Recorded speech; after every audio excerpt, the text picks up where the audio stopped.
Hello, Police the Best for UK here, and welcome to tonight's Game a Day video.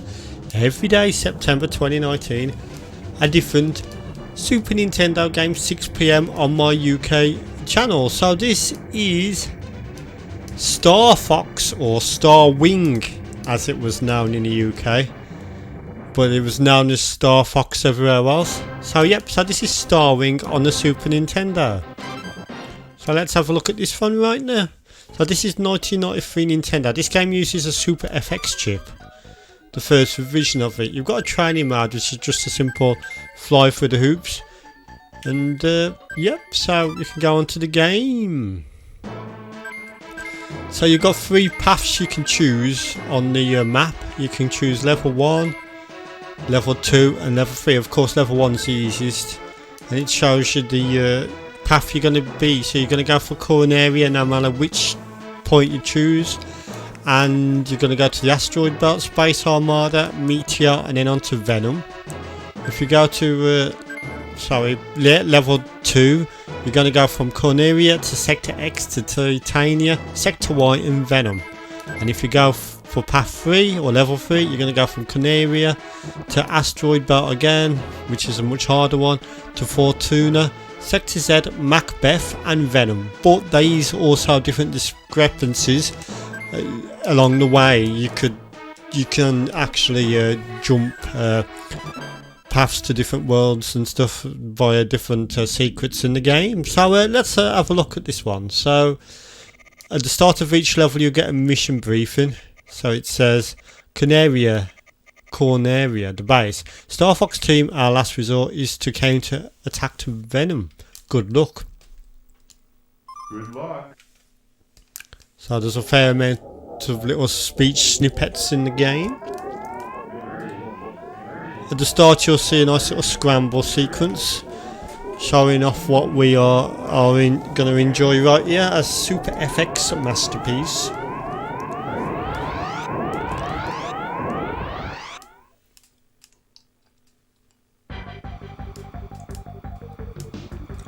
The music's incredible in this game.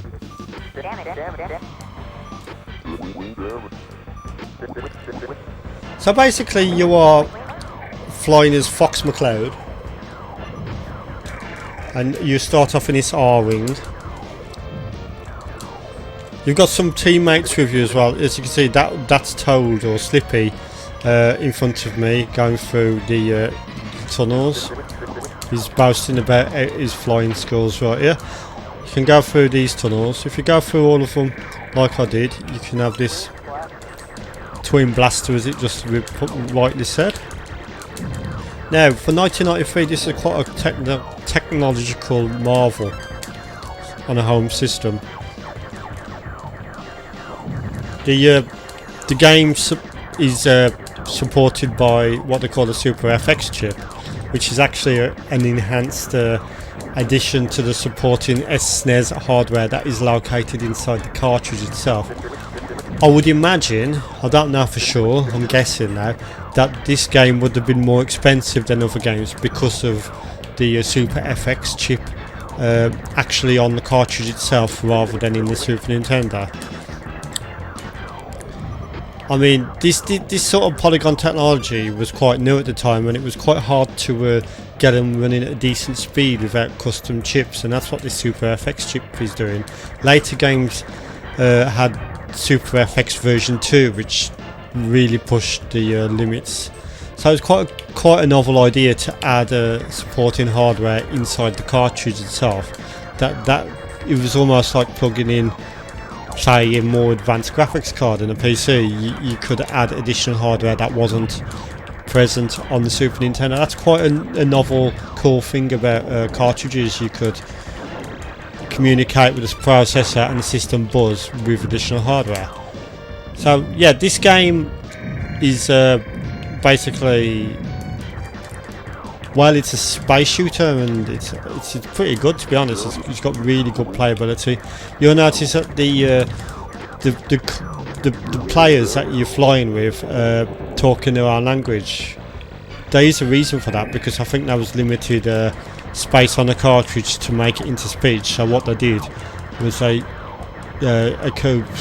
accompanied it with sort of their own language, and it's just random blibs and blobs, but I think that's why they did it, because so they could you know, save space on the cartridge. Now, oh shit, on the game there's a boss at the end of each level.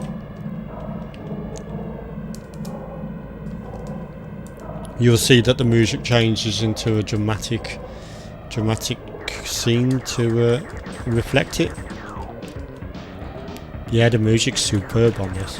It's got sort of like a rock style element to it. Nice and fast and joyous.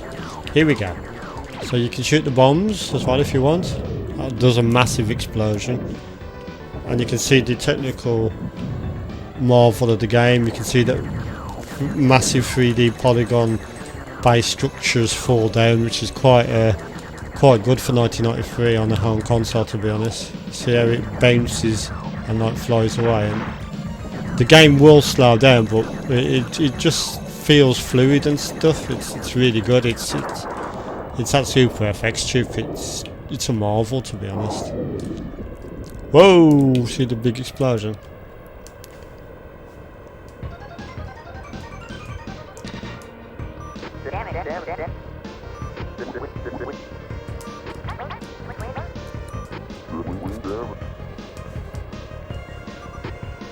I remember back in the day seeing this at a friend's house. I didn't have a Snes back in the day. Not at first anyway, and I remember seeing this in the early 90s and thinking, bloody hell, that's incredible. I was sort of used to the incentive games on the Spectrum, such as Castle Master and Driller. And when I saw this at my friend's house, I was like, okay, this Super Nintendo is quite a powerhouse.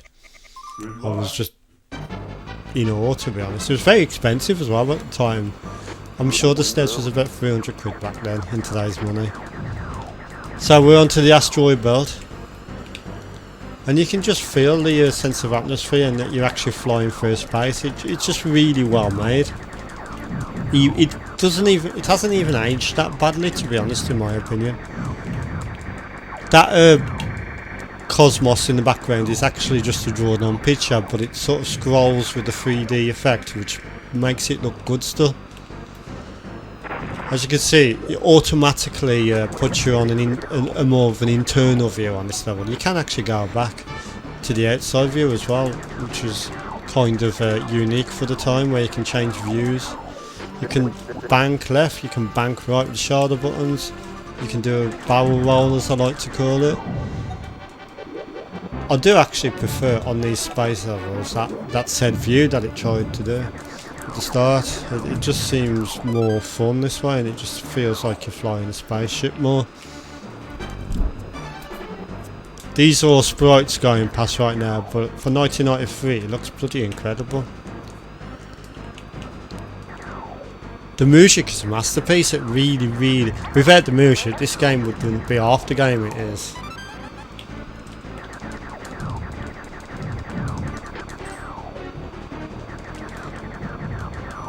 It's just such a fun game to play. Throughout the game, your teammates will help you, or you can help them as well. There's like a sort of early version of artificial intelligence incorporated into the game.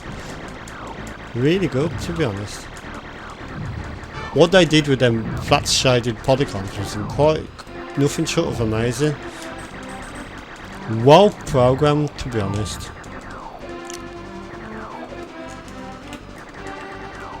Go through these to replenish your health.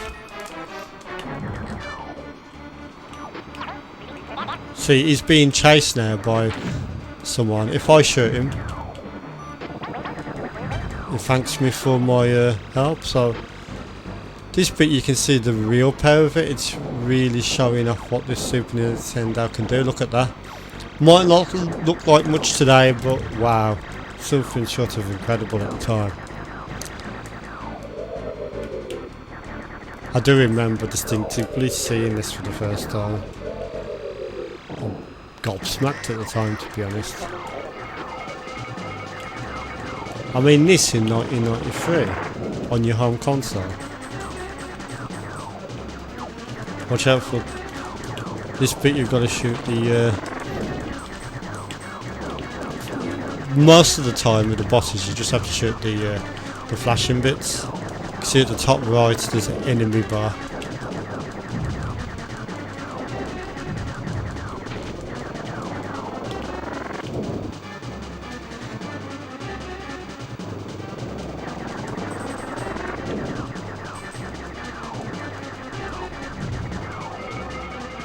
Shoot a bomb or two in the mix just to help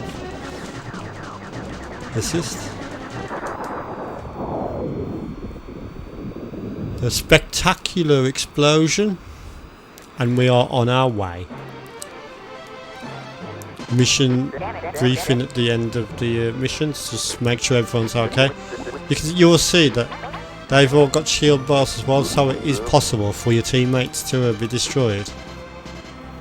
Normally they just sit it out and then return to the mothership. They don't actually die, but yeah, absolutely fantastic. Shows a real.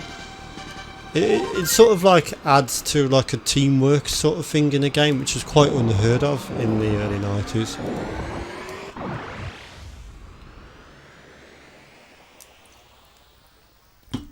Now this level, what's coming up now, Space Armada, is probably my favourite level in the entire game, and I'll tell you why in a minute. So we got the Andros Space Armada. The Space Armada consists of powerful battleships. Destroy their energy cores. So we go out the warp drive and we enter Space Armada. So one of the reasons why this is one of my favourite levels of the game is because the music is just so awe-inspiring. It just sounds brilliant.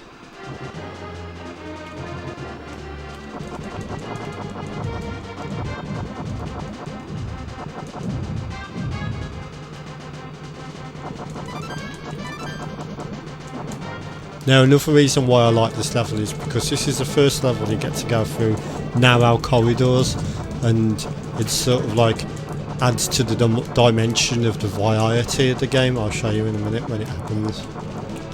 Oh shit!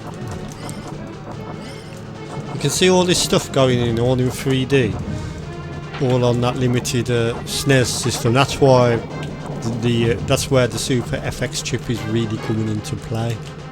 There's no way the Super Nintendo could handle this on its original hardware without the additional support of the Super FX. So this is a bit where we go in them narrow corridors, and it sort of like takes us in and look a bit more variety to the game. The game will automatically switch to external view in these parts because I don't think there was enough processing power to keep it in internal view. Either that or it just wouldn't play right. You can see how smooth it is for a 1993 game.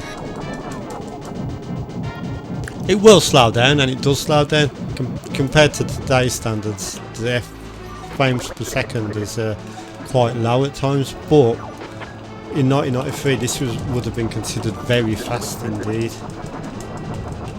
It's just so playable, and the frames per second on it doesn't even matter. So yeah, that's Starwing or Starfox on the Super Nintendo. Enjoying this one with a glass of wine tonight, you can probably tell by my voice. And yeah, I'm going to give this one 10 out of 10. Absolutely superb. If you don't have this, highly, highly, highly worth getting. Thank you for watching.